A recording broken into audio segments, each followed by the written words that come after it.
Road safety ਦੇ ਹਵਾਲੇ ਨਾਲ ਧੁੰਦ ਬਹੁਤ ਜ਼ਿਆਦਾ ਖਤਰਨਾਕ ਹੁੰਦੀ ਹੈ ਤੇ ਕਈ ਹਾਦਸਿਆਂ ਦਾ ਸਬਬ ਬਣਦੀ ਹੈ।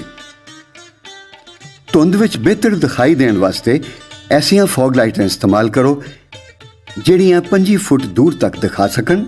ਨਾਲੇ ਸਫ਼ਰ ਦੇ ਦੌਰਾਨ ਡਬਲ ਇੰਡੀਕੇਟਰ ਦਾ ਇਸਤੇਮਾਲ ਕਰੋ। ਆਪਣੀ ਰਫ਼ਤਾਰ ਹਰ ਮੁਮਕਿਨਾ ਹੱਦ ਤੱਕ ਆਹਿਸਤਾ ਰੱਖੋ। ਸੜਕ ਦਾ ਬਿਹਤਰ ਮੰਜ਼ਰ ਵੇਖਣ ਲਈ ਗੱਡੀ ਦੀਆਂ ਲਾਈਟਾਂ ਡਿਮ ਰੱਖੋ। ਅਗਲੀ ਗੱਡੀ ਤੋਂ ਮਹਿਫੂਜ਼ ਫਾਸਲਾ ਰੱਖੋ।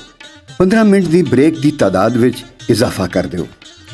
ਜ਼ਿਆਦਾ ਗਹਿਰੀ ਧੁੰਦ ਵਿੱਚ ਗੱਡੀ ਨੂੰ ਕਿਸੇ ਹੋਟਲ ਜਾਂ ਫਿਊਲ ਸਟੇਸ਼ਨ ਤੇ ਪਾਰਕ ਕਰ ਦਿਓ, ਲੇਕਿਨ ਸੜਕ ਤੇ ਗੱਡੀ ਹਰਗਿਜ਼ ਖੜੀ ਨਾ ਕਰੋ।